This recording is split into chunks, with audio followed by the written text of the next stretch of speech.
Maintenant, tu as tout. Tu peux tout faire. Tu peux tout faire. Tu peux tout apprendre sur Internet, même si tu n'as même pas t'emmerder à t'endetter avec un prêt étudiant à 10 000 balles l'année. Tu peux tout avoir sur Internet pour une formation avec 300 balles qui va t'apprendre plus, même plus efficacement en 10 semaines qu'en 10 ans.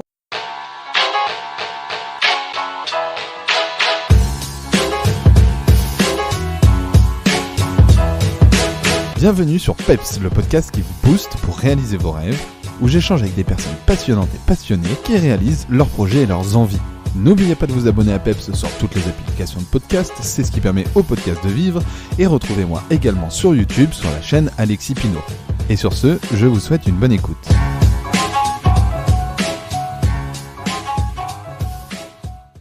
Donc bonjour à tous et bienvenue sur le premier épisode du podcast de PEPS. Et pour ce premier épisode, j'ai l'honneur de recevoir comme invité Alex Viseo. Bonjour Alex. Salut Alexis, comment ça va? Ça va très bien, merci. Je te remercie beaucoup d'avoir accepté cette première invitation. Comme je te l'ai dit un petit peu avant l'enregistrement de l'épisode, t'es le premier mail que j'ai envoyé et t'as accepté tout de suite. Donc merci beaucoup de me faire confiance pour ce premier épisode. Je t'en prie, on peut dire que tu es efficace, c'est 100% de réussite mon gars. C'est vrai. Je sais pas si c'est de la réussite ou de la chance, mais en tout cas, ça a bien marché, donc je suis hyper content. Et Les deux. ah ouais, peut-être. Et moi, j'ai pas mal de choses que j'aimerais aborder avec toi parce que je me retrouve pas mal dans ce que tu fais et dans ce que tu dis, que ce soit dans tes vidéos, dans tes podcasts, etc. Donc justement, je voulais en parler avec toi. Et peut-être avant, pour les gens qui te connaissent pas et qui sont sur ce podcast, j'aimerais te présenter rapidement. On va voir si tu as bien fait tes devoirs. Voilà. Vas-y Alexis, c'est Exactement. parti. Qui suis-je? Vas-y. Donc, tu as commencé par faire des études dans le tourisme. Tu as voyagé un petit peu à l'époque, notamment tu as été garçon au père, etc. Ensuite, tu as travaillé chez Voyage SNCF, au service client. Ensuite, tu as travaillé à la régie publicitaire de la SNCF. Donc, tu as commencé comme commercial et tu as fini comme directeur de clientèle. Et en 2010-2011, c'est là où ta vie a vraiment commencé, parce que tu as 27 ans et tu quittes tout pour voyager et faire le tour du monde. À partir de là, tu crées un blog et tu crées en même temps un nouveau métier parce que tu te professionnalises là-dedans, qui est celui de blogueur, youtubeur, influenceur, ce qu'on entend beaucoup aujourd'hui. Durant tes voyages, tu as aussi une prise de conscience un peu écologique, enfin un peu beaucoup même. Tu te rends compte que la planète, c'est hyper important et qu'il faut y faire attention. Et également, durant tes voyages, durant ton blog, etc., tu vas créer énormément de choses. Donc évidemment, un blog, tu vas faire des vidéos, tu vas faire des émissions pour Planète Thalassa, qui s'appelle Les Voyages d'Alex. Tu réalises un film qui s'appelle Premier pas vers un voyage engagé, où notamment tu vas aider à construire des écoles, mais pas que, en République démocratique du Congo et au Rwanda. Tu vas faire des collaborations avec des marques, tu vas faire ton propre podcast qui s'appelle Je t'emmène en voyage, et tu vas faire aussi des podcasts en partenariat avec des marques, et tu vas être égérie de Tourisme Québec. Et tout ça, donc ça va t'amener aussi des choses, c'est que tu vas être récompensé, tu vas être le meilleur blog voyage en 2011, tu vas être le blog préféré des Français en 2013, tu vas être blogueur voyage le plus influent sur les réseaux sociaux en 2014, et influenceur voyage de l'année en 2017. Et il s'avère que là, maintenant, on enregistre ce podcast, tu es à Bali et tu remets tout en question 10 ans après. J'ai même fait, et tu as même oublié un truc, c'est pas forcément le truc le plus dingue, mais j'ai quand même vu que c'était un rêve avant même d'avoir ce métier d'influenceur voyage, parce que vu que ça n'existait pas au moment où moi je rêvais de parcourir le monde et partager cette passion et que ça en soit mon métier, je voulais être présentateur d'émissions de voyage, donc télé. Vu qu'il n'y avait pas encore cette possibilité de le faire sur Internet. Et du coup, j'ai réalisé ce rêve-là, c'était l'année dernière. Enfin, du coup, non, en 2018. Ouais. J'étais présentateur d'une émission de voyage sur France 5. Voilà. C'est les mystères de Tintin où on allait redécouvrir des pays à travers les albums de Tintin. C'était assez intéressant.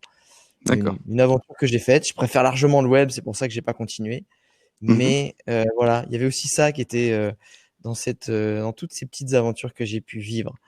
Mais tu as raison sur ta conclusion, c'est que je suis à Bali tout simplement parce que il y a quelques mois, j'ai annoncé que j'arrêtais en fait mon métier d'influenceur voyage le métier qu'on n'arrête pas de me dire que c'est le métier de rêve de tout le monde, hein, vulgairement résumé par le fait que je suis payé pour voyager. Il y a un peu de ça, même si c'est pas qu'évidemment que ça et c'est pas comme ça que ça se passe, mais oui, c'était un besoin, c'était une envie qui grandissait. Puis pendant 6-7 ans à faire ce métier, je me suis régalé, j'ai vécu la meilleure vie du monde. Enfin, c'était extraordinaire. J'ai rencontré des gens incroyables, je me suis dépassé, j'ai vu et fait des choses que j'aurais jamais même cru possible. Il y a des choses dont je rêvais qui sont matérialisées, qui ont été assez insensées. Mais c'est comme tout, je pense que la vie aujourd'hui, c'est des chapitres. J'ai eu mon chapitre étudiant, j'ai eu mon chapitre la vie d'employé, qui m'ont apporté beaucoup aussi, voilà, je sentais que ça me correspondait pas, donc j'ai passé à mon autre chapitre qui était de voyager, puis après d'en faire mon métier. Aujourd'hui, j'avais besoin d'autres challenges que je suis en train de, tu vois, de matérialiser un peu dans ma tête, de construire un peu dans ma tête. Et pour ça, voilà, j'ai décidé de venir à Bali pour faire le point et pour essayer de comprendre ce qu'allait être la suite, parce que au-delà de vouloir un nouveau challenge, comme tu disais aussi, le problème c'est que j'avais envie en fait, en commençant le métier d'influenceur voyage, de donner aux gens, ou à un maximum de gens, l'envie de voyager, parce que pour moi ça apporte énormément de choses. Ça permet de se dépasser, de s'ouvrir l'esprit, d'être plus tolérant, de se rendre compte que la planète est belle et fragile. Et je pense que ça fait depuis la société moderne qu'on a besoin de se rendre compte de tout ça. Sauf que force est de constater que finalement la planète est suffoque, hein, on le voit ces derniers temps avec les grands incendies, que ce soit en Australie, en Amazonie, partout. Et le tourisme, faudrait mentir si on disait le contraire, ça amplifie ce phénomène.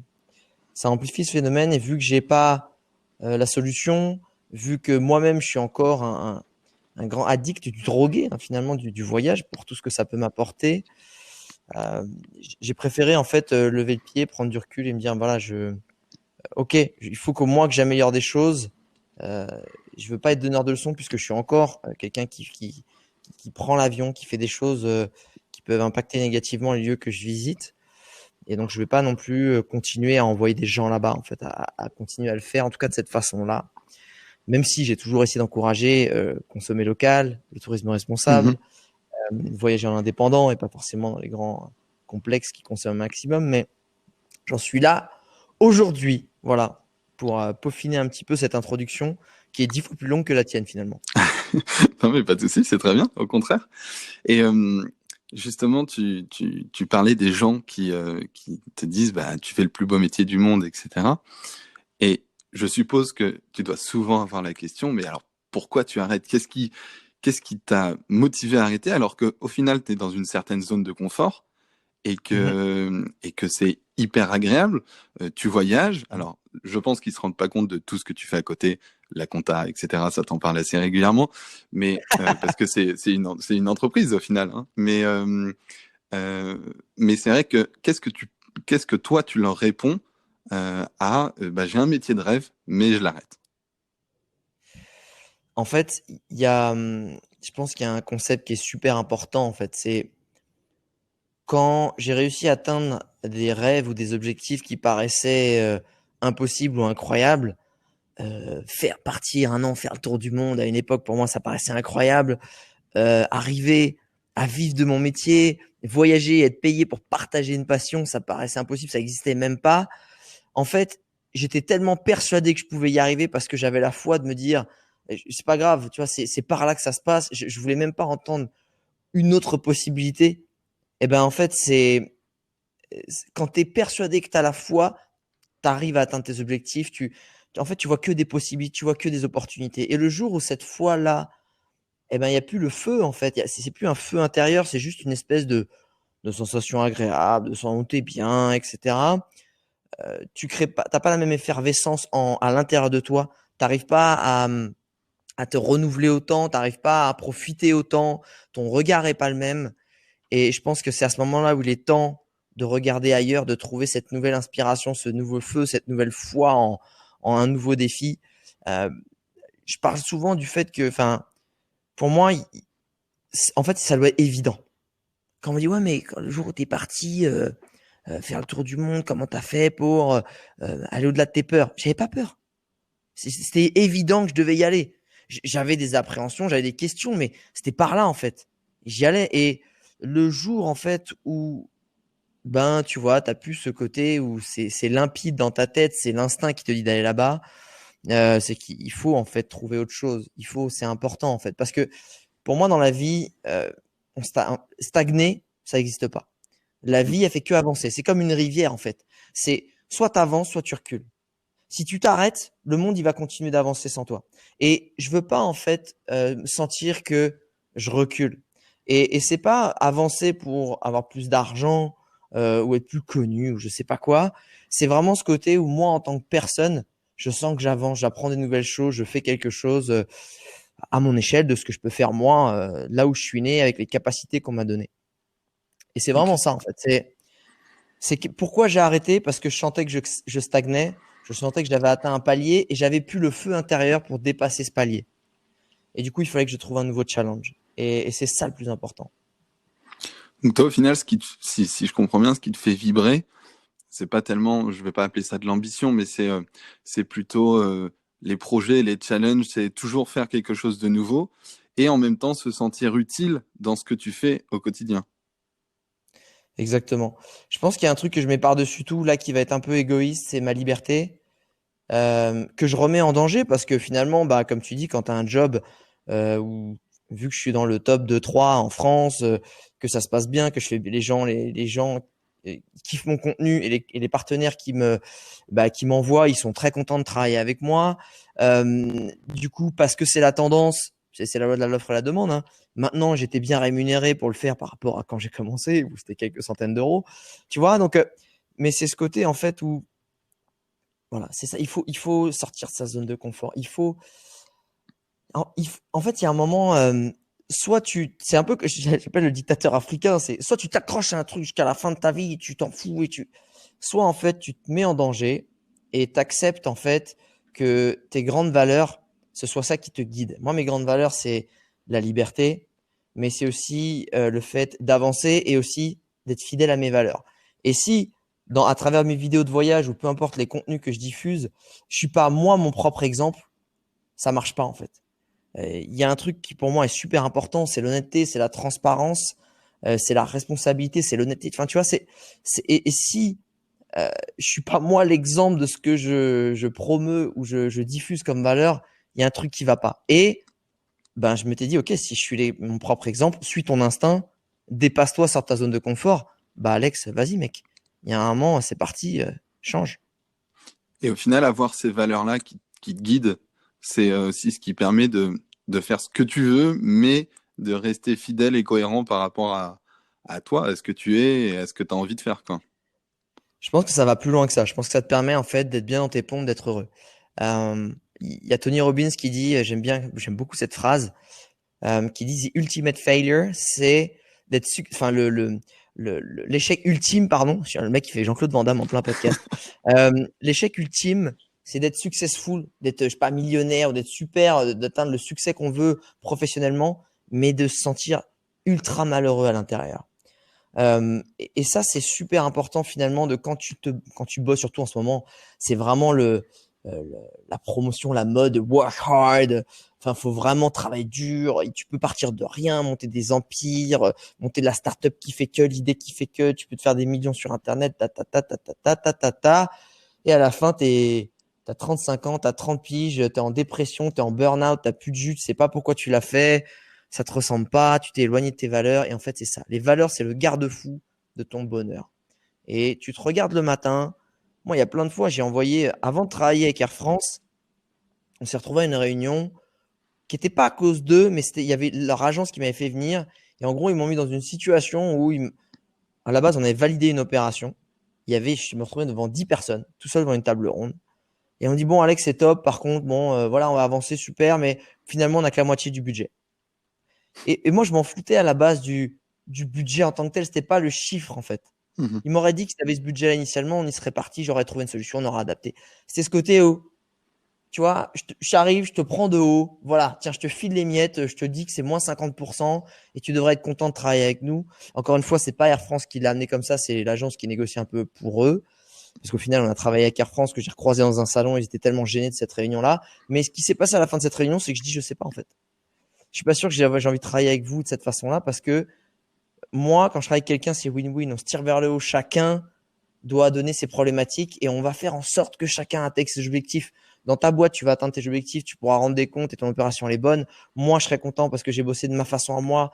Ma communauté sera contente du contenu que je vais produire. Et que s'il n'y a pas cet équilibre-là, ben, je préfère aller manger des pâtes et travailler avec une boîte inconnue ou même pour moi.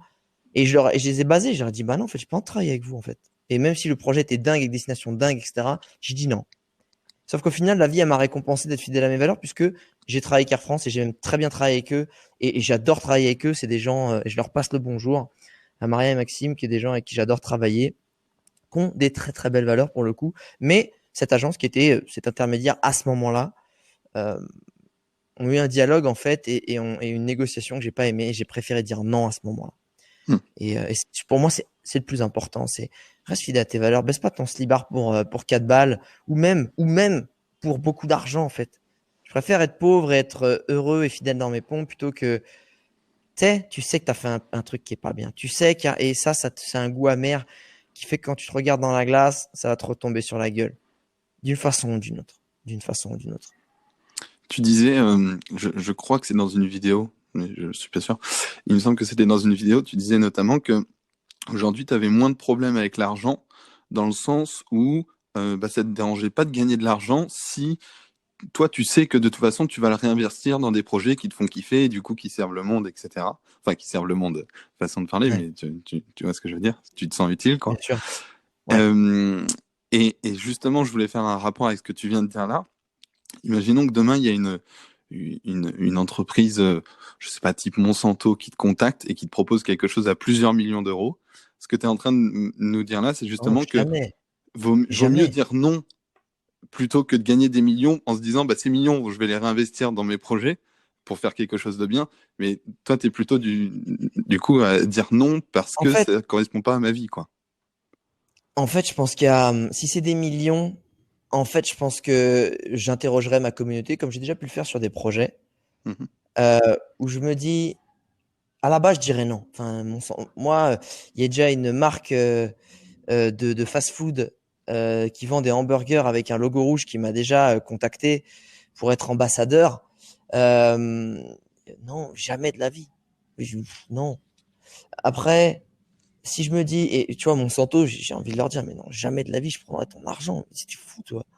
Et après, si ça commence à être des millions, je me dirais, et je poserais la question à la communauté, je fais, est-ce que, vu qu'ils ont plein de thunes, enfin, voilà, c'est des gens que j'apprécie pas du tout, qui niquent la planète, enfin, de toute façon, on le sait, à un moment, c'est pas un secret.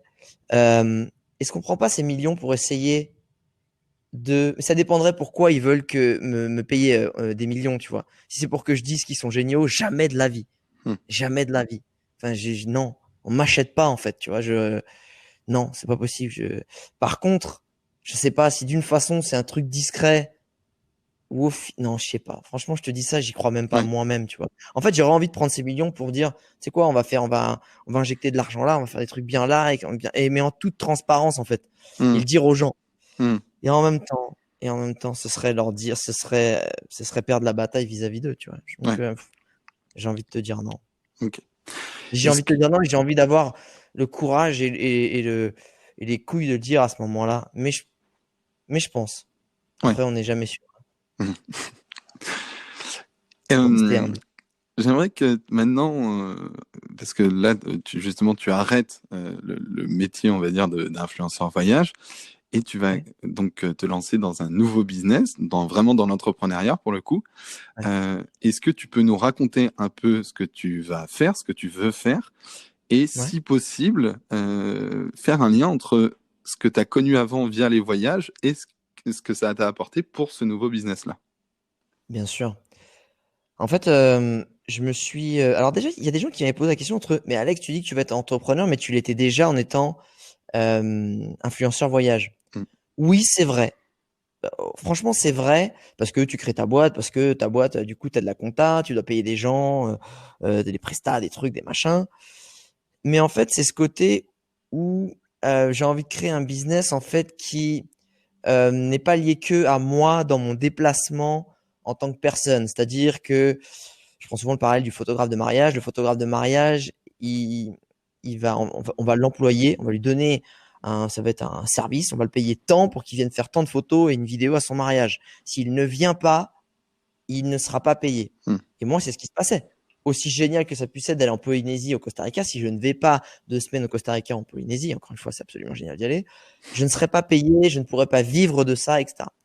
Et moi, quand je dis entrepreneur, c'est que je vais arriver à monter un business aussi où ça n'a pas besoin de moi physiquement de me déplacer quelque part. Que mon temps, en fait, j'ai envie d'arrêter de troquer mon temps contre de l'argent. Alors, il y aura une phase forcément où il y aura de ma personne qui sera impliquée, mais c'est arriver à ce doux rêve d'entrepreneur sur Internet qui dit, quand tu mets quelque chose en place qui est qualitatif, qui apporte une valeur ajoutée, qui est bien ficelé, tu décides de ton emploi du temps. Et si j'ai envie de travailler 15 heures un dimanche dans ma journée, mais que le lundi, j'ai envie de prendre ma journée off et faire du wakeboard ou j'en sais rien, je peux le faire en fait. Parce que je suis vraiment addict à cette liberté de mes gestes et d'entreprendre comme je le souhaite. Donc ça, c'est la première chose. La deuxième chose que j'ai décidé de faire, quand je suis venu à Bali et que j'ai vraiment compris que c'était ça que j'avais envie de faire, je me dis, ok, qu'est-ce que j'aimais finalement dans le fait d'être influenceur voyage? Ok, j'aimais le voyage, j'aimais le fait de diffuser les valeurs du voyage. Mais c'est ça en fait, je me suis rendu compte que le voyage, c'était mon outil. C'était mon outil pour prouver aux gens en fait qu'ils étaient capables de faire des choses qu'ils auraient jamais imaginées, capables en fait de se dépasser, de briser des idées, des pensées limitantes à propos d'eux-mêmes qu'ils ont dans leur tête et aller, tu vois, développer des nouveaux skills, des nouvelles capacités en voyage. C'est ça que j'adorais, c'est les voir évoluer, éclore, se dépasser et me renvoyer des messages genre waouh, Alex, ma vie elle a changé parce que je me sens différent, je vois la vie autrement, je vois des opportunités partout. Et en fait, le voyage c'était qu'un outil. Et ça, je m'en suis rendu compte. Et du coup, ce vers quoi je me dirige, qui est le personal branding. Alors, traduit en français, c'est un peu moche. C'est sa marque personnelle. Et c'est vrai que les Français ont du mal avec le vrai marketing pur et dur. Mais c'est en gros, comment aujourd'hui tu vas construire ton e-réputation, ton image de marque sur les réseaux sociaux. Alors, ça peut être offline, mais là, ça va être surtout sur les réseaux sociaux parce que, qu'on le veuille ou non aujourd'hui, moi, ma cible, ça va vraiment être tout ce qui va être entrepreneur, profession indépendante, libérale, artiste, sportif, qui finalement, eh ben, leurs opportunités professionnelles se créent à travers leur image, la pertinence qu'ils ont et on va dire, le positionnement qu'ils ont sur leur niche, sur leur secteur. Et quand tu es tatoueur, potier ou danseur pro, bah, tu sais très bien faire des tatouages, faire de la poterie ou danser, mais tu sais peut-être pas forcément bien te mettre en valeur et en parler pour pouvoir avoir plus de clients et une aura plus importante sur ton métier que de toute façon sera utile. Et ce qui est incroyable aujourd'hui, je trouve, c'est que de façon gratuite, tu peux y arriver grâce aux réseaux sociaux, grâce à plein de leviers médias qui sont aujourd'hui gratuits, contrairement à avant où il fallait connaître des potes à la télé et dans les journaux ou à la radio. Que si t'as pas de potes, t'es mort, t'as pas de visibilité. Si t'as pas de visibilité, c'est quand même très compliqué. C'est vraiment de la micro-réputation à l'époque dans ton quartier, dans ta ville. Il fallait faire tous les meetings, pas possible, inimaginables, en présentiel. Là, t'as une vraie opportunité. Et c'est ça que j'ai envie. Parce que je me suis aperçu que je kiffais ça parce que ces derniers mois, j'avais des potes qui étaient dans l'entrepreneuriat, dans la photographie, la vidéo, dans la fiscalité, dans l'immobilier, dans la santé, qui me disait Alex, j'aimerais bien que tu files des conseils pour dessiner, pour sculpter mon image en ligne. J'ai des valeurs à diffuser, des messages à faire passer et je veux que ça m'aide. C'est comme finalement un CV en ligne qui est animé en permanence et qui vit. Et je veux que tu me files des tuyaux. Et j'arrive à filer des tuyaux, ça les avait aidés et ça m'a fait kiffer de voir leur évolution. Et du coup, je me suis dit, ok, c'est ça que j'ai envie de faire. Quelle satisfaction. En fait, j'ai envie d'être un Zidane ou un Didier Deschamps. J'ai été joueur, je me suis bien débrouillé en tant que joueur et j'ai envie d'être coach et en fait me dire, putain, mes conseils qui peuvent aussi s'appliquer, mais pas que au voyage, parce que c'est là, en conseillant mes potes, j'ai vu que c'était des grandes lignes de conduite, des grandes règles qui s'appliquent. Et putain, je peux voir des gens grandir et évoluer et ça, je trouve ça génial. Merci beaucoup pour cette réponse complète. Je t'avoue que là, je te laisse pas beaucoup parler, mon gars. Non, mais pas de là, Alexis, c'est un podcast où... de trop relancer. non, mais le but, c'est de t'entendre, c'est d'écouter ce que tu as à dire, donc c'est hyper cool au contraire. Moi, il y a un truc, parce que du coup, j'ai monté aussi une boîte à côté, euh, Ouais. et euh, et il y a quelque chose, on a eu une conversation assez intéressante avec mon associé sur la peur de l'échec. Et je voulais avoir ton avis là-dessus parce que, bon, comme on le disait, tu étais bien installé comme influenceur voyage, t'arrêtes tout et aujourd'hui tu te crées un nouveau business qui, alors comme tu dis, c'est un peu le Zidane qui devient un coach, etc. Mais c'est quand même, tu t'engages dans quelque chose de nouveau. On n'est jamais sûr à 100% que ça fonctionne. Comment toi tu abordes la peur de l'échec? Alors, il y a une chose en fait qui a toujours été mon coussin de sécurité pour être serein dans ma tête, c'est une année de trésorerie sur mon compte en banque. C'est-à-dire que si mon business s'effondre, s'il m'arrive une merde physique, je sais pas, je peux aller dans un endroit, que ce soit en France ou dans un endroit où ça coûte pas très cher, me caler pendant un an et reconstruire quelque chose ou me donner à fond pour y arriver. Et un an, c'est très long. Quand je vois ce qu'on peut faire en un mois ou une semaine, euh, un an, c'est long. Et en fait, je me dis, si ça marche pas et que j'arrive pas à faire rentrer d'argent, j'aurai cette année-là, en fait, pour essayer d'y arriver et aussi anticiper le fait que peut-être je retournerai dans le salariat ou je sais pas quoi. Mais c'est tellement quelque chose que en fait, je comprends que je ne voudrais plus jamais, que je me donnerai les moyens d'y arriver d'une façon ou d'une autre. Donc déjà, il y a ce coussin de sécurité qui pour moi est essentiel, que je me suis forgé lors de mon premier emploi. Alors tu vois, pour moi, un coussin qui finalement, je me rends compte qu'avec l'âge, euh, il a augmenté. Enfin, mes nécessités ont augmenté aussi, mais c'est entre 15 et 20 000 euros. Je me dis que c'est le prix, c'était le prix de mon tour du monde, 15 000 euros. Mais c'est ce que j'ai aussi réussi à garder et remettre de côté, en fait, pour me dire, je me mets quelque part en mode un peu ermite, ou en tout cas, je fais pas le fou, pour me relancer, me reconstruire quelque chose. Et je suis serein, je peux payer mes factures, je peux bouffer, je peux avoir un toit. Et ça, en fait, ça me permet de prendre des risques. Parce que finalement, c'est pas des risques. C'est juste une nouvelle aventure où je me donne. Et vu que je me donne et que j'ai pas la pression de devoir accepter un taf de merde qui me prend du temps et du coup je peux pas le consacrer dans mon nouveau projet, j'ai juste à me donner à fond et y croire dans cette nouvelle aventure. C'est pas des risques pour moi. C'est juste s'écouter et avancer. Et, et en fait, les risques, c'est quand c'est faire n'importe quoi euh, sans avoir vraiment compris ce qu'on voulait, sans y croire vraiment et sans se donner les moyens. Ça, c'est risqué. Ça, c'est risqué. Quand tu sais où tu veux aller, tu sais pas forcément comment, hein, parce que j'ai aucune idée de comment je vais bien réussir à monter tout ça, hein, qu'on soit clair.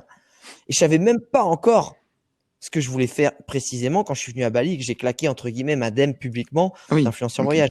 Mais ah non, je ne savais pas du tout. J'avais aucune idée de ce que j'allais faire, comment j'allais le faire. Pour te dire, j'étais sous ma douche un vendredi. Et je dis, ah, je sais, putain, ça fait des mois que j'avais cette sensation qu'il fallait que je passe à autre chose. Je fais, ok, c'est là. J'ai besoin de sortir un truc. J'ai besoin de le dire. J'ai besoin j'ai besoin de dire que je le dis, que j'ai pas de plan B, en fait. J'ai pas le choix. Sorti de ma douche, me suis habillé, j'ai pris ma cam et j'ai filmé en one shot, une traite, première tentative, première take, tu vois, ce que j'ai dit et ce que j'ai annoncé, en fait. Et ça, c'est la théorie pour ceux qui l'ont lu, L'Art de la guerre de Sun Tzu, qui est un vieux livre qui a au moins Mhm. 2 à 3 000 ans, je crois. C'est la théorie de brûler ses propres bateaux. Si tu veux que ton armée, elle se donne à 300%, t'as pas juste besoin de les emmener au lieu du champ de bataille. Parce que, bah, il y en a qui vont dire, ok, on va gagner, on va reprendre nos bateaux, puis on s'esquive, on va en retraite. Non. Tu brûles tes propres bateaux. Et si les gens veulent rentrer chez eux, malheureusement, ils n'auront pas le choix que d'aller tuer leur adversaire et voler les bateaux de l'adversaire. Ce qui veut dire aujourd'hui, alors je te demande à tuer personne, évidemment, au contraire, je sais pas si, mais c'est de se dire, j'ai plus le choix, en fait. C'est, si je veux y arriver, si je veux ne pas, entre guillemets, moi mourir, en fait, je peux pas regarder en arrière. Il faut que je regarde en avant et c'est la solution, elle est devant moi, elle est pas derrière. Donc j'ai brûlé mes bateaux et c'est pour ça que j'y suis allé. C'est pour ça que j'ai investi sur le fait de louer une villa, de faire venir des gens, faire venir des gens qui bossent avec moi, des gens aussi qui ne bossent pas avec moi, des freelances, des gens qui sont un peu dans cette effervescence, cette émulation, cette stimulation cérébrale pour justement m'aider à y voir plus clair ou juste me mettre dans cette énergie qui me fait me poser les bonnes questions. Et même en allant à la plage ou en faisant des trucs un peu cool au quotidien, c'est là aussi où tu as les bonnes idées. C'est en te décontractant, en soufflant, en te mettant bien que tu as les bonnes idées. Et ça m'est venu, voilà, tu vois, il y a un mois et demi, j'ai dit, ok, c'est ça en fait. C'est ça. Donc, c'est pas prendre des risques, c'est faire les choses avec réflexion, détermination et essayer d'un peu comprendre avec une petite stratégie qui est pas teubée. Voilà, c'est pas des risques. Surtout quand tu es jeune, surtout quand tu es en plus, le pire, c'est encore un mec. Une fille, il y a plus de risques dans le sens où malheureusement le marché du travail aujourd'hui les pénalise encore beaucoup plus que les hommes et ça, j'en suis tellement navré. Surtout quand ça se rapproche de la trentaine avec le coup des gamins, des trucs. Hmm. Malheureusement pour elles, parce qu'en plus elles sont moins bien payées à niveau égal. Mais quand tu es un homme, t'as pas d'excuse. T'as pas d'excuse. Il n'y a pas de risque. C'est juste c'est juste du courage et de la. C'est juste s'écouter en fait. Pour moi, c'est Hmm. juste s'écouter. Très bien. Et justement, tu parlais de cette histoire où tu étais dans la douche et que tu as eu cette... Waouh, je vois que tu as retenu ça en fait. Non, mais je comprends, Alexis, je comprends. Alors, non, j'étais plus sur le plan psychologique où tu as cette réflexion, Ok, d'accord, on peut parler de ça aussi. où tu as cette réflexion dans la douche et tu te dis non, mais là, c'est plus possible. Et tu racontes qu'en 2019, alors je te cite, tu dis j'ai fait un presque burn-out. Et, Ouais. euh, et je voulais que tu nous en parles un peu. Comment tu t'en es rendu compte? Est-ce que c'est ça, ce que tu appelles le presque burn-out, ou c'est complètement autre chose? C'est un trop-plein, c'est un trop-plein Non, c'est d'informations, autre chose. trop-plein de travail, trop-plein de temps? Exactement. C'est une sensation déjà où quand tu es dans un lieu de dingue et tu sais que dans ta journée tu vas faire des trucs de fou et que le réveil il sonne et au lieu de jumper du lit comme je l'ai fait pendant des années, tu te remets un petit quart d'heure, 20 minutes pour dormir parce que finalement, tu as plus envie de rester dans le lit, que tu es KO et que tu as un peu la flemme de te lever et que tu n'as plus cette motivation, ce feu intérieur, comme je disais, tu as une espèce de lassitude, il y a un manque de saveur qui devient récurrent, qui revient, qui n'est pas là tous les jours, mais qui remonte, tu sais, comme une espèce de relent, de ras-le-bol, d'essoufflement, de fatigue, d'épuisement émotionnel et physique. Là, ça commence à pas sentir bon. Surtout quand tu as un métier incroyable. Surtout quand tu vas faire des choses qu'à la base tu aimes. Là, ça sent pas bon. Euh, y a, et d'ailleurs, ce qui est marrant, sans me comparer du tout, sans dire que j'étais proche de ça, ceux qui n'ont pas vu le documentaire Avicii sur Netflix, regardez-le. C'est touchant au possible, mais ce qui est incroyable, c'est de voir que le mec, c'est un génie, qu'il est blindé, il est plein aux as, et que c'est une crème, que lui, à la base, il n'aime pas les concerts, ce qu'il kiffe, c'est juste composer. Et il Mhm. s'est fait prendre dans un engrenage, notamment à cause de son mauvais entourage, où il n'arrive pas à s'arrêter. Il n'arrive pas à s'arrêter. Je dis pas que moi, j'ai réussi à m'arrêter, mais j'avais du mal à lever le pied quand même. J'avais du Mhm. mal, parce que moi, j'aimais quand même ça quand on me proposait un contrat, j'y allais pas non plus à reculons. J'ai allez, j'y vais encore. En fait, j'avais du mal aussi à faire j'ai du mal à faire la paix pendant très longtemps. Je l'ai fait de plus en plus, hein. Mais à ne pas accepter une collaboration ou un voyage parce que j'étais fatigué ou que Mhm. le timing était trop serré. Parce que je me Tu... dis, qu'est-ce que mon père me dirait s'il savait que j'étais extrêmement bien payé par rapport à son salaire à lui Mhm. d'ouvrier pour aller faire un truc que j'adore, qui certainement est apparenté pour lui à un peu des voyages, même s'il sait que je bosse beaucoup, parce que je veux pas le faire parce que je suis fatigué. Et je me suis dit, euh, j'arrivais pas en fait au début à dire non. Je me dis, mais non, c'est n'importe quoi. Enfin, t'as pas honte, tu vois, de dire ça. Sauf que avec le temps, avec l'expérience, avec la réflexion, j'ai compris que même Cristiano Ronaldo, il adore le foot, il se donne à fond, il est déterminé d'être le meilleur, mais il peut pas jouer tous les jours un match. Parfois, il doit se reposer. Et j'ai compris que voilà, il fallait que je le fasse. Je l'ai fait un peu plus, mais malgré ça, je l'ai fait un peu tard. Du coup, j'étais vraiment trop dans la réserve. Et du coup, ben, j'ai fait un bisou au burn sans vraiment tomber dedans et j'en suis très content. Et justement, tu parlais que c'est important de pouvoir prendre son temps et de se reposer. Euh, Est-ce que tu penses que alors, parce que moi j'ai eu un peu les deux philosophies. Il y a un moment où j'étais en mode je vais foncer partout et puis je vais voir là où ça va marcher, ce que je vais réussir à faire, etc. Parce que je me disais que au final le temps c'était un bon moyen de dire j'ai pas le temps et du coup de jamais rien faire. Tu vois. Donc mon idée, c'était pendant un moment de foncer partout. Et là, récemment, j'ai lu un livre qui s'appelle L'essentialisme, qui est un peu le minimalisme appliqué au travail. Et Ok.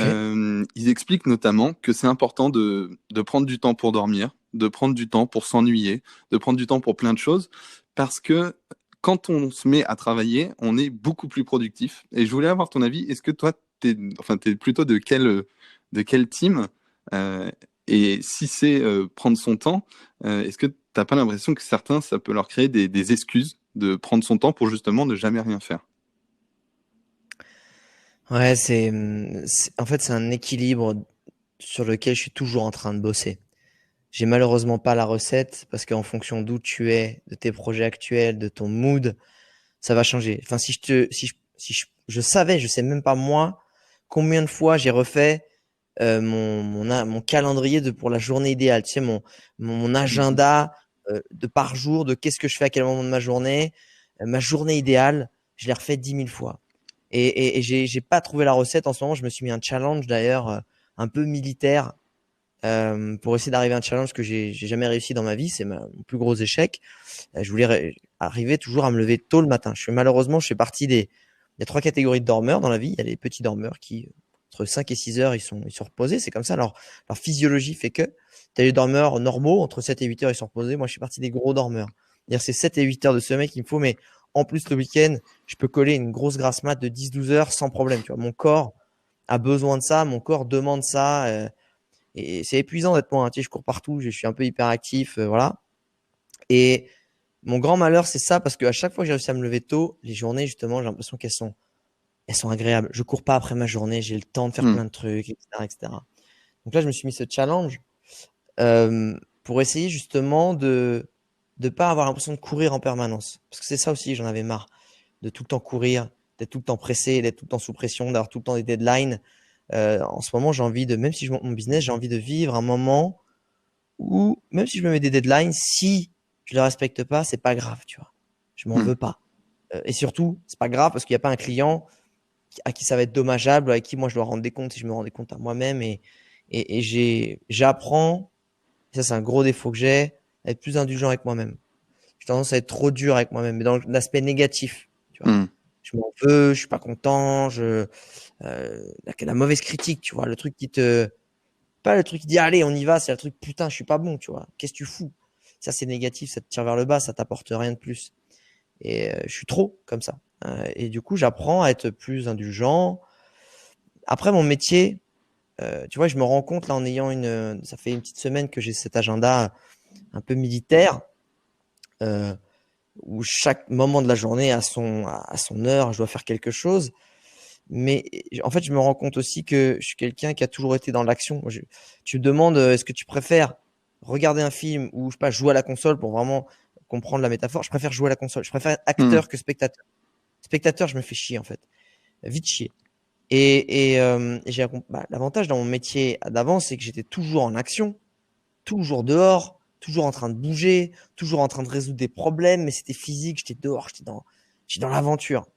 Là, le fait d'être un peu trop devant mon ordi, dans la réflexion, dans la création, mais surtout dans l'ordinateur et d'avoir moins d'action, euh, ça m'emmerde. Ça me fait chier, en fait. Je sens que mon challenge de me lever, d'avoir le truc un peu tight, je ferai un bilan à la fin des 30 jours, si déjà, j'espère que j'y arriverai. Euh, mais je sens d'avance que cette vie-là me correspond pas. Je serais content d'être arrivé parce que peut-être pour avoir plus de discipline, c'est ce que je manque parfois un petit peu, manque de focus. Je suis un peu un écureuil. Je cours partout. Hein. Tu m'appelles, hop, je fais 40 000 tâches ouvertes en même temps et au final, même si je termine assez vite, ça me demande beaucoup plus d'efforts parce que plutôt qu'être une après l'autre, ça demande le cerveau, ça l'épuise beaucoup plus. Mais en gros, je sens que cette vie-là va me faire chier et que il faut que j'apprenne à m'embêter, mais il faut que j'apprenne à m'embêter à faire tu sais, genre aller jardiner, aller Hmm. marcher, aller faire des trucs en fait où t'es pas que dans le travail. Parce que le problème quand tu es entrepreneur, c'est que le travail devient addictif. Le travail devient, moi, je sais qu'aujourd'hui, je prends plus de plaisir à travailler qu'à regarder un film Netflix, tu vois. Parce que je préfère créer, je préfère me dire, c'est comme un jeu vidéo, sauf que le jeu vidéo, il est utile dans ma vie, tu vois. Je suis en train de faire un truc, alors pas toutes les tâches, évidemment. Hein. Ma compta, je te dis, je préfère regarder Netflix, on est d'accord. Mais Je préfère créer des trucs, surtout de la création de contenu, que regarder Netflix ou, tu vois, voilà, so what, tu vois, j'ai regardé ça. Si en plus c'est pas dingue et que ça me transcende pas, j'ai vraiment l'impression d'avoir perdu ma life, tu vois. Et le temps, tu le récupères jamais. Donc, je pense que c'est important de trouver un équilibre ou des fois faire des choses où il n'y a pas un intérêt de boulot, où ça te libère la tête, ça te libère l'esprit, tu fais rien, tu es avec tes potes, tu refais le monde, tu fais rien, tu s'en fous. Mais j'ai besoin d'être quand même dans l'action. Genre, tu sais quoi, il y a une corbeille, tu sais, une poubelle avec des boulettes en papier, premier qui met le truc dans la corbeille où je en mets le plus en 10 minutes. Je vais me marrer énormément à faire un truc comme ça plutôt que regarder un film. Parce que je vais interagir avec quelqu'un, je vais me lancer un challenge, je vais jouer ça va être dans le côté manuel. Je m'amuse, j'ai besoin de m'amuser. Et en fait, parfois, je me rends compte et je m'en suis rendu compte que le fait d'avoir toujours des deadlines et toujours le boulot, tu perds un truc fondamental dans la vie qui fait que la vie est géniale et que la vie était géniale il y a encore 30 ans, il y a encore 25 ans, c'est la légèreté. On a perdu dans notre société la légèreté. Et ce que je disais, c'est qu'il y a un truc, mon père m'avait dit, parce que moi j'avais senti, je t'ai senti, comment tu vois le monde évoluer, comment toi tu te sens, parce que j'ai dit, je te sens beaucoup plus stressé à la fin, près de ta retraite, que avant. Alors que tu penses que les conditions de travail pouvaient être plus difficiles avant, en termes de nombre de sécurité, de trucs, de machin. Et il me dit, mais avant, les gens, ils travaillaient dur, mais tout était léger, en fait. On se posait pas de questions si on allait faire perdre notre travail, s'il allait y avoir du chômage, s'il allait y avoir la guerre, s'il y avoir des épidémies, des terroristes, de trucs. Et aujourd'hui, on est tellement bombardé de peur de tout, économique, de bordel, de ce que tu veux, que tu as perdu cette légèreté d'avant, en fait. Que même à la campagne, la vie est très dure. L'espérance de vie était plus courte. On mangeait moins bien. Mais, tu sais, la vie, elle est simple. La vie, elle était légère. Tu fais ce que tu as à faire et on se prend pas la tête. Et on a perdu ce truc-là. Tout est américain. Oh my God, tu vois. Faut se dépasser, il faut être à fond, il faut se donner un maximum, il faut tout le temps être le meilleur, ou alors t'es blasé parce que finalement la vie c'est trop nul, j'en ai marre, putain. Il y a plus ce côté juste simple et léger que j'essaie de retrouver, voilà, dans mon quotidien en mettant des tâches un peu simples. Est-ce que tu penses que c'est aussi lié, notamment aux réseaux sociaux enfin, pas que les réseaux sociaux d'ailleurs, mais à ce trop plein d'informations qu'on a tout le temps. On est tout le temps en train de réfléchir que ce soit avec les médias d'infodivertissement, à la politique, à la chasse, je sais pas, au véganisme, tu vois, tous ces sujets-là qui au final font toujours un peu polémique parce que c'est un peu le business model de ces boîtes-là. Est-ce que tu penses que ce que tu racontes justement avec ton père qui est de plus en plus anxieux alors qu'il se rapproche de plus en plus Bon de là la il est à la retraite? retraite, ça va, Ouais, là il est relax maintenant. ouais. C'était avant la retraite. Et est-ce que tu penses que c'est aussi parce que la société va de plus en plus vite, qu'il y a de plus en plus d'informations? Du coup, on est en train de toujours plus réfléchir, de se poser des questions, de se comparer aux autres aussi. Euh, Est-ce que tu penses que c'est Je lié pense à ça que ou... Je pense qu'en fait, ça va plus loin pour moi. On est la société, et je parle évidemment de la société française ou occidentale, hein. Je ne me permettrai Mhm. pas pour les autres que je connais peu, même si je les ai beaucoup vus. Mais passer quelques jours ou quelques semaines, c'est pas vraiment connaître ni expérimenter. Je pense qu'on est des enfants gâtés, en fait. On est la société des enfants gâtés. On a tout comme on veut. Avant, tu avais un job, une ville, une femme, un loisir. Terminé. Ferme-la. De toute façon, tu n'auras que ça, donc contente-toi, sois heureux. Maintenant, tu as tout. Tu peux tout faire. Tu peux tout faire. Tu peux tout apprendre sur Internet, même si tu n'as même pas t'emmerder à t'endetter avec un prêt étudiant à 10 000 balles l'année. Tu peux tout avoir sur Internet pour avoir une formation avec 300 balles qui va t'apprendre plus, même plus efficacement en 10 semaines qu'en 10 ans, tu vois. Enfin, et le truc, c'est que tu peux avoir tous les loisirs, tu peux avoir qui sont accessibles, tu peux t'acheter à peu près tout ce que tu veux. Et quand je dis tout ce que tu veux, c'est évidemment, si tu veux t'acheter une télé, ça va pas être la télé à 10 000 euros, tu peux t'en acheter une super à 300 euros. Enfin, tu vois, une qui va très bien. Tu peux tout avoir. Et quand je vois mes petits cousins et cousines, que j'aime beaucoup, mais dans les derniers qui ont tout, et heureusement, je suis très content pour eux qui manquent de rien, mais ils sont blasés. J'ai envie de les secouer des fois, j'ai envie de les ancrer, de leur encastrer la tête dans le mur. Je dis, mais vas-y, sois heureux, souris. T'as tout, t'as tes Lego, t'as tout, t'as machin. Sauf qu'en fait, je pense qu'en voulant leur faire plaisir, parce que bah, mon oncle et ma tante, c'est des gens, ils ont grandi dans un milieu modeste, alors qu'ils ont réussi, ils sont ingénieurs et avocats. Bah, tu veux faire plaisir à tes enfants. Ça part d'un putain de bon sentiment. Sauf qu'en faisant ça, alors après, il y a évidemment le caractère de l'enfant qui joue, on se le cache pas, mais c'est pas aussi simple que ça, mais en fait, quand t'as pas de challenge, je pense que pour moi, il y a rien de pire, et je dis pas que c'est leur cas à eux, hein, mais il y a rien de pire que naître fils de millionnaire ou fils de saoudien. C'est comme si on te donne une console avec un jeu vidéo et qu'on dit tiens, mais il est fini le jeu. Ok, tu fous de quoi avec ça? Enfin, il n'y a pas de saveur. Tiens, tu veux des Mars, tu veux un vélo, tiens, je te le donne. Ah ok, merci.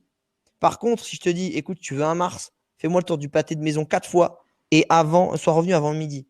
Eh ben, je peux t'assurer que ton Mars, il aura une saveur et tu seras tellement content de l'avoir. Et ton vélo, il faut que tu aies 18 de moyenne toute l'année, que si tu n'y arrives pas, tu as galéré, la valeur perçue, elle n'est pas la même.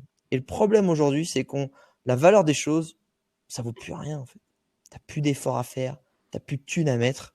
Encore une fois, par rapport à ce que ça valait avant, les choses, pour s'offrir des choses, il fallait économiser très très très longtemps. Aujourd'hui, même si ça coûte de l'argent, et surtout en fonction du niveau de vie qu'on a, c'est atteignable beaucoup plus facilement. C'est ça le problème. On est des enfants gâtés. Un enfant gâté, il est quoi? Il est blasé, il est là, il en a marre. De toute façon, il y a trop de choix, mais de toute façon, ça me saoule. Et c'est insupportable. C'est trop de choix, tu le choix. Et trop de trucs, tu tues l'envie, en fait, de vouloir se dépasser. C'est marrant, ça me fait penser à quelque chose. À côté, je fais un peu de photos et je me renseignais sur comment être créatif en photo, essayer de faire des choses qui n'ont pas été faites, enfin essayer de se dépasser un peu, et puis même être créatif dans la vie de tous les jours. Et ils expliquaient notamment que le meilleur truc, c'était de se mettre des contraintes. Et ça me fait penser à ça parce que quand on sert tout sur un plateau, c'est un peu ce que tu dis, c'est-à-dire que bah, c'est trop facile, on a juste à prendre. C'est-à-dire que si on nous donne un appareil photo et qu'on nous dit bah faut faire telle scène, etc., on a juste à cliquer sur le bouton et c'est assez simple.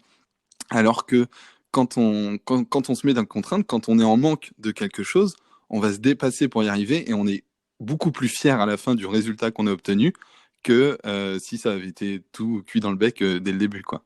Donc c'est marrant, ça me fait penser à la créativité, aussi le fait C'est de une manquer super de idée. rien. C'est un super point. Je suis d'accord avec toi. Je voulais revenir sur du coup euh, un peu ton programme et ton sommeil.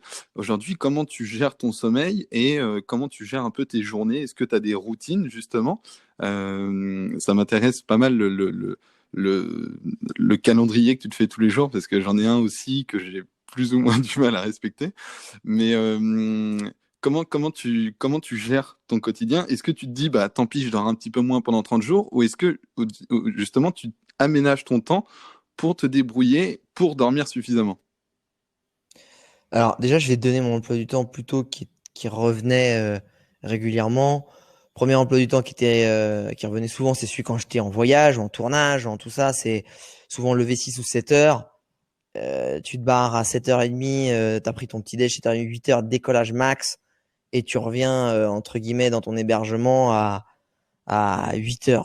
Et tu es toute la journée dehors, sous le soleil, sous le machin, sous le truc, donc tu es à fond. Tu manges et après, c'est backup des fichiers, réponse, enfin, post sur les réseaux sociaux ou alors création des posts sur les réseaux sociaux, répondre, coucher minuit. Minuit, j'essayais, ou 1h, et boum, rebelote sur 10-15 jours. Donc c'est intense.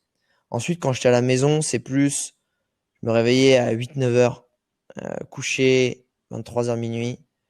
Ensuite, le matin, c'est un peu la routine. Alors souvent, quand je rentrais de tournage, il fallait que je récupère tous mes mails en retard. Donc c'était pendant 2-3 jours, je faisais que mes mails, toutes les tâches, tout ce qu'on me demandait. Enfin, tu vois, les impératifs que je devais faire. Et ensuite, une routine qui était plus, je me levais et j'attaquais vers 9h30, 10h de bosser, création de contenu un peu le matin. Donc ça va être montage, post, etc. Et finalement, l'après-midi, ça va être gestion de projet. Donc, ça va être gestion de projet, ça va être du mail, ça va être de la création aussi. Enfin, j'ai géré des choses, tu vois, les retours sur les montages avec mon pote Loris, parce qu'on faisait beaucoup de vidéos ensemble, plein de choses comme ça, en fait. Jusqu'à 7h, 8h. Et j'en oubliais souvent euh, de faire du sport. Et ce que je faisais souvent, c'est que j'allais après me balader un peu le soir ou je sortais un peu le soir pour m'aérer la tête. Voilà, souvent ces derniers mois j'étais à Annecy, donc j'allais me balader au bord du lac. Et voilà, tranquille. C'est un peu ça. L'emploi du temps aujourd'hui sur mon challenge, c'est lever 5 heures du mat. Ensuite, routine matinale, c'est-à-dire étirement, douche, méditation. Ensuite, checker mes objectifs, enfin pas mes objectifs, mais ma to-do list de la journée, écouter mes objectifs de vie de l'année. Ensuite, je pars aux alentours de 5h40. Je pars marcher dans les rizières, je prends un petit sac plastique et des gants et pendant 30 à 40 minutes, je ramasse les déchets plastiques qu'il y a autour de la maison. T'inquiète pas qu'il y a largement assez pour remplir à chaque fois un sac. Je rentre aux alentours de 6h30, 6h45 et pendant 1 heure, je fais 1 heure d'apprentissage sur une thématique. Ça peut être la thématique que j'ai choisie pour surtout des skills pro. Ensuite, je vais prendre mon petit déj et de 9h à midi, je fais de la création de contenu, montage, écriture, tu vois, pareil, poser les bases aussi de mon coaching ou de ma formation en personal branding. Et ensuite, l'après-midi, donc sur les coups après j'ai mangé, je fais une petite sieste, un petit somme de 20 minutes, ou en tout cas je m'allonge, je ferme les yeux, tu vois, pour me détendre, ça fait vraiment du bien. Et sur les alentours de 13h30, 14h, jusqu'à 17h, je fais de la gestion de projet, donc les mails, tout ça. Et de 17h à 7h, j'ai sport, je vais à la boxe taille. Et ensuite, je mange et je vais me coucher. En général, là, en ce moment, à 9h, 9h30, je suis au lit. Parce que tu es fatigué, parce que tu as besoin de dormir, parce que de toute façon, tu es éclaté. Parce qu'après la boxe taille, je pense que même si je me levais pas à 5h, tu as envie de dormir. Voilà. Donc, c'est un peu le rythme que j'ai depuis 5-6 jours, que j'arrive à tenir. Et mon challenge. Ah oui, et le soir, le soir, quand même, en rentrant, avant de m'endormir, j'essaie de lire au moins un article ou un contenu sur l'écologie. Parce que j'ai toujours dit que j'étais un fervent défenseur d'écologie, mais je me suis aperçu que j'y accordais pas de temps dans ma journée. Donc, c'est pour ça que le matin aussi, je vais faire des collectes de déchets. Du coup, ça sert à rien de dire que t'es pour l'écologie, tu vas cramer du kérosène en partant à l'autre bout du monde, tu voyages et qu'au final, tu fais rien pour contrebalancer au moins une petite partie. Donc, je fais ça et j'essaie aussi de checker un peu tout ce qui est immobilier, même si ça, j'ai plus de mal. C'est le seul truc, là, j'ai vraiment du mal. Pour tout le reste, j'y arrive depuis 5 derniers jours, mais pour moi, mon plus gros challenge, il est surtout sur arriver à me lever à 5h du matin parce que c'est un challenge mental, en fait. De quand ça sonne, d'avoir le feu, d'avoir la détermination et la rigueur de se lever. Ok. Et dans ta journée, est-ce que toi, tu es quelqu'un qui naturellement procrastine beaucoup mais du coup, tu es très organisé, ou est-ce que tu es plutôt autodiscipliné assez naturellement? Non, j'ai une incapacité à me focus qui est assez phénoménale. Je suis très très vite disturb. Oh putain, je suis désolé, je suis à Bali, je parle anglais au quotidien. Du coup, j'ai des mots en mode Jean-Claude Van Damme. Je suis Déconcentré? dérangé, enfin, tu vois, déconcentré. Merci, c'est chiant comme ça de pas avoir le mot en français. Alors que quand même, je suis pas non plus. Ouais, je suis très vite déconcentré. Je suis quelqu'un qui est très organisé pour le coup. Ok. J'arrive à être quand même relativement efficace. Je cherche toujours des outils ou des méthodes de travail qui vont me faire aller beaucoup plus vite, tu vois, genre répondre à mes commentaires ou mes mails, j'ai fait uniquement quasiment par dictée vocale, donc ça me fait aller beaucoup plus vite, que je dirais 3 fois plus vite que la normale, que d'écrire. Et à chaque fois, des petites techniques où je me force à chaque fois de les apprendre. Là, je viens de découvrir une app parce que je suis une formation en ligne et qui s'appelle Focus. Et en fait, c'est cool parce que des fois, et pourtant, je bosse en Pomodoro. Pomodoro, c'est 25 minutes de tâches, 5 minutes de pause. Et à chaque fois que je le respecte pas, tu vois que je continue à travailler, mais finalement, je suis pas efficace, je suis pas concentré. Et je vais me rajouter un truc qui va être focus, qui en fait, tu peux te dire, jusqu'à telle heure, tu es censé être focus. Donc, ça va t'empêcher de pouvoir avoir accès à des applications ou des sites web. Et tu peux pas y avoir accès. Et je trouve ça génial parce que souvent, je vais checker un truc sur WhatsApp, sur machin, sur YouTube, et t'es mort. Et t'es mort et tu as passé 20 minutes comme un gros connard. Et du coup, je vais en rajouter ça parce que il y a des ingénieurs, des dizaines d'ingénieurs, des centaines même, qui travaillent sur des applications et des sites web qui veulent te faire rester le plus longtemps possible chez eux. Et je n'ai pas la prétention d'être plus intelligent que tous ces ingénieurs très bien payés et très intelligents. Donc, j'essaie de m'armer contre ça pour être plus efficace. Donc, j'ai tendance à procrastiner. Je fais attention normalement, le matin chez moi, j'essaie de pas toucher mon téléphone de la matinée. J'y arrive pas toujours. Voilà, parce que souvent c'est mon réveil, tu sais, des trucs, heureusement, maintenant t'es en mode avion, le réveil, enfin bref, t'es tenté et j'essaie de. En fait, c'est une discipline, c'est quelque chose que tu améliores au quotidien, ces choses-là. Des jours tu vas y arriver, des jours tu vas pas y arriver. Faut juste essayer, réessayer, réessayer, réessayer. Il y en a, je pense qu'ils vont être 10 fois plus disciplinés que moi, mais malheureusement, moi, je suis Ça, je suis un enfer. Hmm. Ok, bah, merci beaucoup parce que c'est un sujet qui me parle pas mal. Comme je te disais, moi j'essaye de aussi me créer une routine. J'ai, je pense, trouvé une bonne routine là, qui fonctionne depuis début janvier sur le matin notamment, Ouais, euh, ouais, c'est où, quoi? où je fais, où je prends le temps de me lever, je fais de la méditation et ça c'est notamment grâce à toi et puis à d'autres personnes aussi, mais c'est notamment toi qui m'as fait Ravi. me mettre à la méditation. Donc là j'essaye tous les jours hein, en 2020. L'idée c'est de faire Ouais. une journée de... Pas facile, hein? Comment? C'est pas facile de s'y mettre, surtout au début, c'est le bordel, hein. Au début, on comprend pas trop. Il y a des jours où on se dit mince, là, je l'ai mal fait. Des jours où on se dit ok, là, je vois l'intérêt de le faire parce que ça allait pas très bien et vraiment ça m'a recentré, etc. Justement, j'en profite pour faire un passage sur la méditation. Tu as fait quelque chose qui est assez exceptionnel, enfin que moi je trouve exceptionnel, qui est une retraite Vipassana. Et Mhm. est-ce que tu peux nous expliquer assez rapidement ce que c'est et pourquoi tu l'as fait et est-ce que tu le conseilles ou pas aux gens de le faire? Alors, une retraite Vipassana, c'est une retraite de méditation d'une dizaine de jours, où en fait, tu te coupes de tout, distraction, donc tu n'as pas le droit de parler, regarder les gens, avoir ton téléphone, ton ordinateur, des livres, tu peux pas écrire. Tu médites 12 heures par jour, par intervalle, par session de 1 heure, 1 heure et demie, 2 heures, et tu es focus là-dessus. Et tu es dans des salles de méditation, et c'est gratuit. Et ça qui est extraordinaire. Alors, tu es invité à faire un don à la fin. Ça équivaut à, en fonction des pays, entre 100 et 300, 200 euros, 100 euros, 150 euros.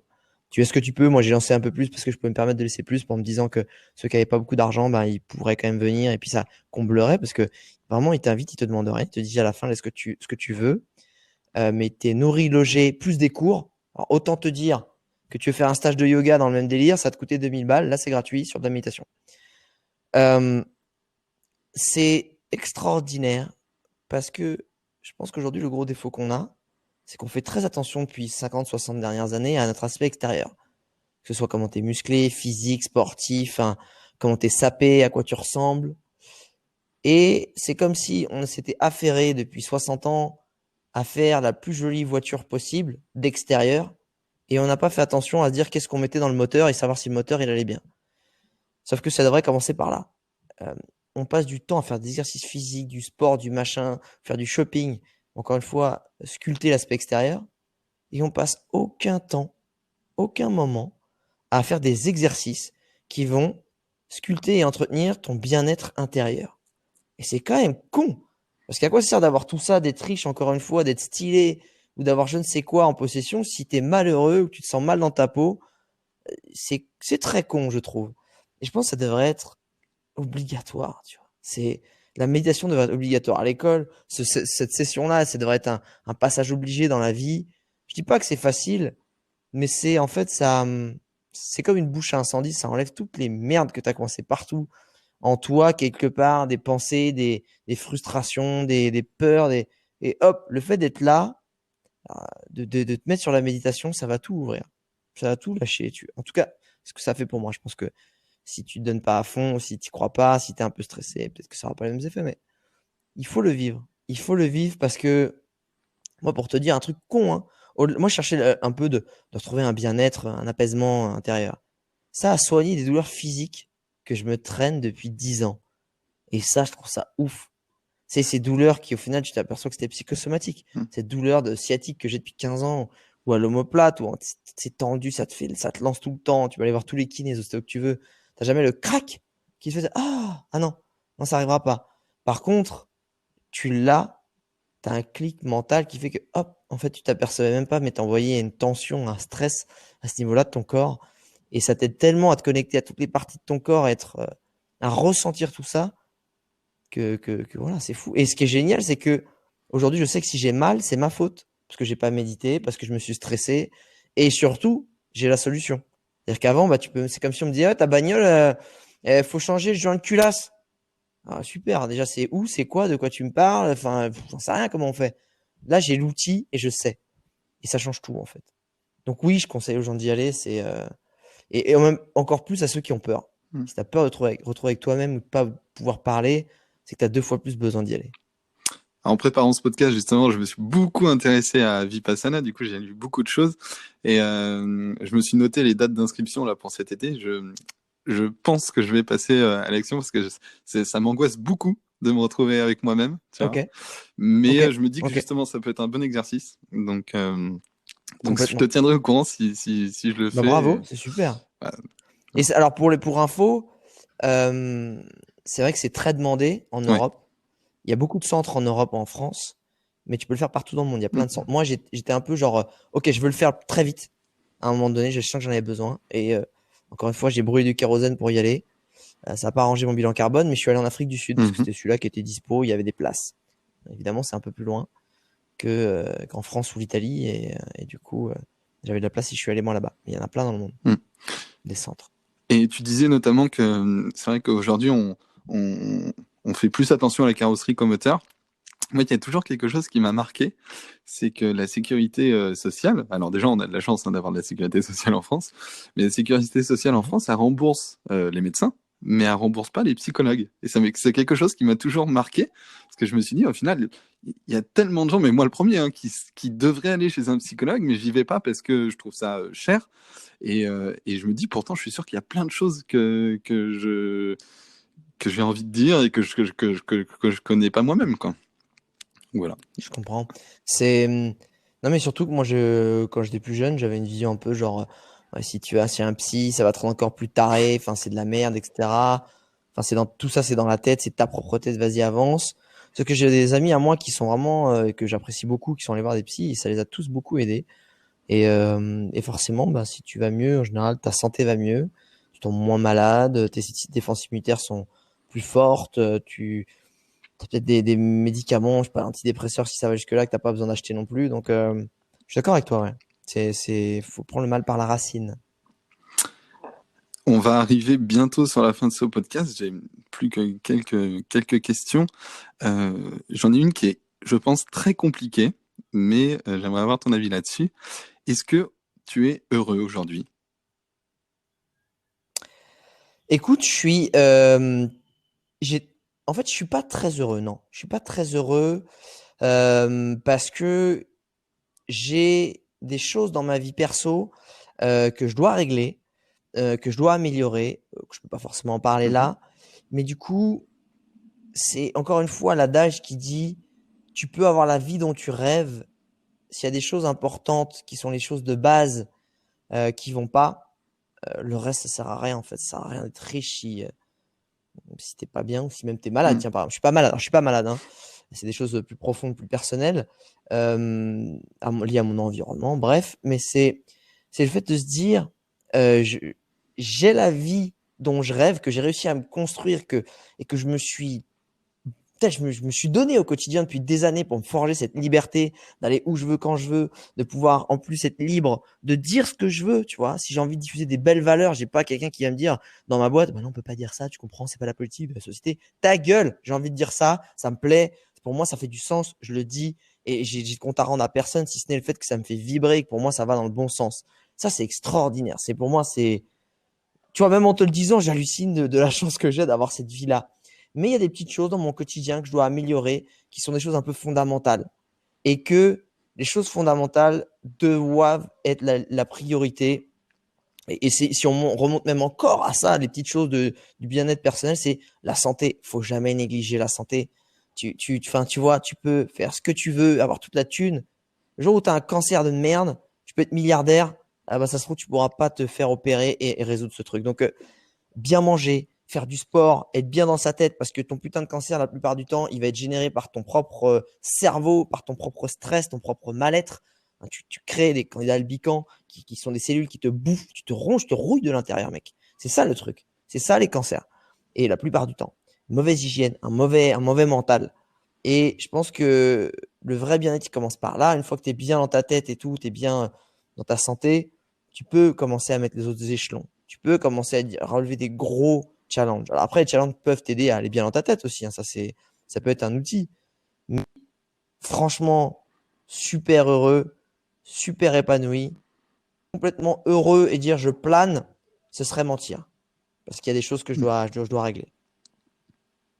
Ok. Avant-dernière question. Euh, Est-ce que tu penses que l'humain existe, l'humanité existe? Est-ce que chaque être a un objectif, tu penses, sur Terre, ou c'est plus une présence et on va essayer de faire du mieux qu'on peut, ou autre? Peut-être que tu as une autre réponse à ajouter à ça. J'essaie de comprendre la question sur est-ce que, en gros, chacun a un destin, il y À a une quoi on force sert sur la supérieure Terre, pour faire simple?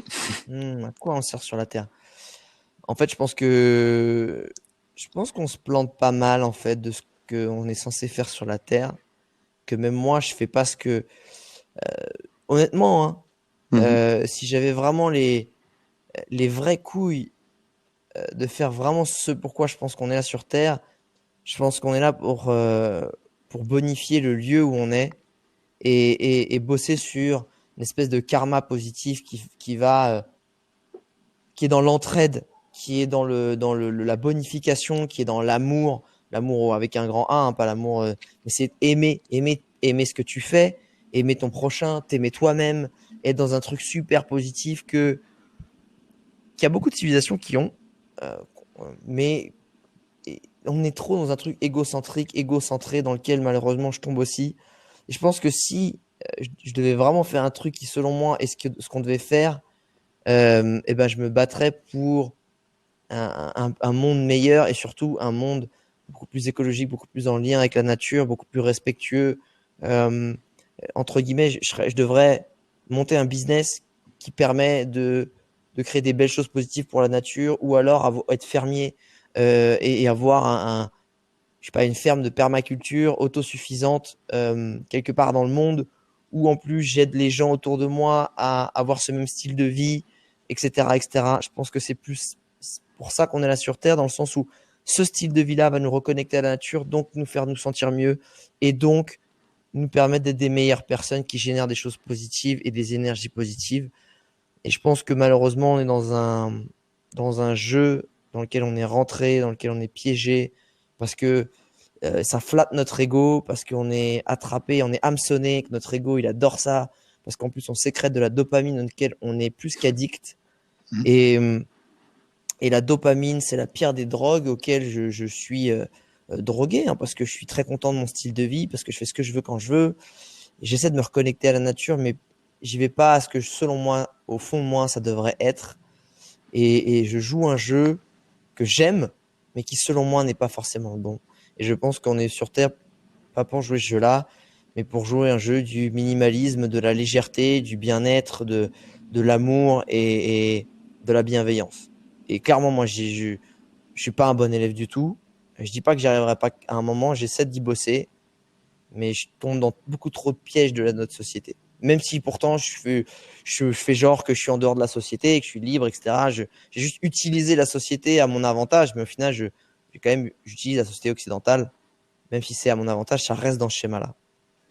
D'accord. Merci beaucoup pour cette réponse. Avec Euh, plaisir. Dernière question, c'est une question que je compte poser à tous les invités qui viennent sur ce podcast. Parce que l'idée de ce Vas-y. podcast, c'est de... bon, déjà, c'est une thérapie pour moi, mais c'est c'est aussi pour donner éventuellement envie aux gens de créer des projets et de surtout comprendre comment les autres font, ceux qui arrivent justement à réaliser des choses, et pour donner l'envie de réaliser des projets.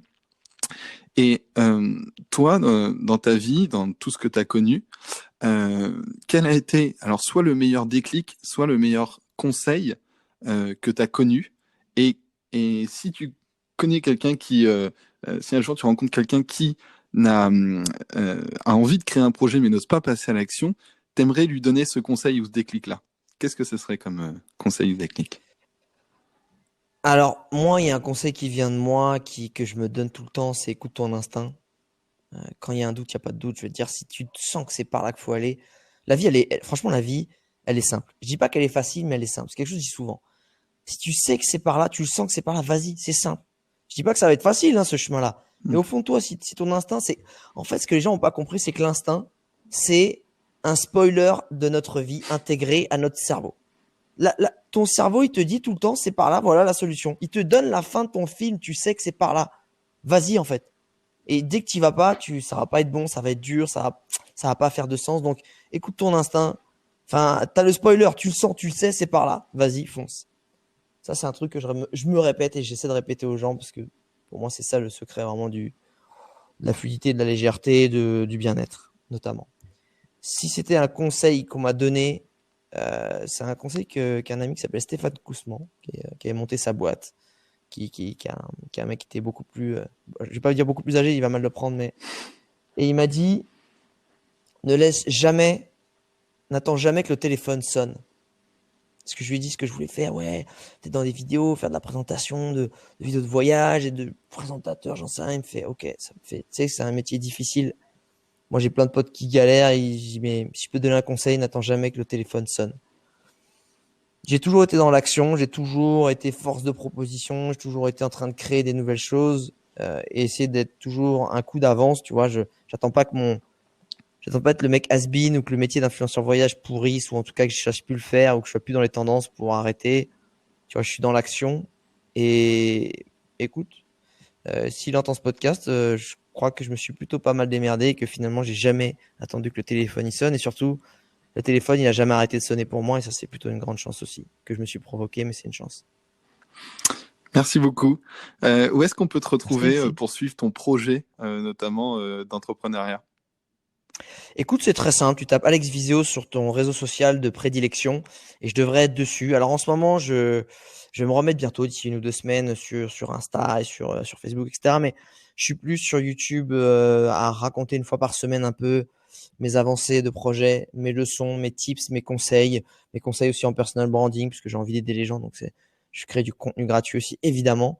Donc voilà, tu tapes Alex Viseo, Vizeo, sur le réseau social de ton choix, même sur TikTok. Et tu devras me retrouver très facilement. Ok, merci beaucoup. Viseo.net, c'est pour ceux qui ne te connaissaient pas en tant qu'influenceur voyage, ça peut être toujours la référence pour voir tout ce que tu as fait. Alors effectivement, et merci de le rappeler, si tu as besoin d'infos voyage, des tips ou les bonnes astuces pour aller dans une destination qui a il y a quelques chances que je l'ai faite parce que je suis allé dans quelques endroits quand même. Tu peux aller sur visio.net et c'est là où il y a toutes mes bonnes adresses, mes astuces, les coins, les itinéraires, tout ce que j'ai fait, les bonnes adresses, il y a tout ça par là. Ouais, tout à fait. Merci de le rappeler. Bah, merci à toi d'avoir accepté ce podcast. Merci Alexis et bravo pour ce projet que je trouve génial et j'aime bien le mélange qui va servir peut-être à inciter des gens tu vois, à créer des choses, à se lancer, mais aussi cette auto-thérapie que tu te crées en fait dans l'action et je trouve ça génial. Voilà, c'est une super idée, bravo. Bah, merci beaucoup, c'est très gentil. Ciao Voilà, Alexis. merci. Ciao tout le monde. Ciao. Salut. Et merci beaucoup d'avoir écouté cet épisode de Peps. N'oublie pas évidemment de t'abonner, c'est ce qui aide le plus le podcast. Et puis ça te permet aussi de ne pas louper les prochains épisodes. Tu peux me retrouver sur ma chaîne YouTube, donc Alexis Pinault. Et du coup, je te dis à très vite pour un prochain épisode. Et en attendant, n'hésite pas à passer à l'action et à réaliser tes rêves. À très bientôt.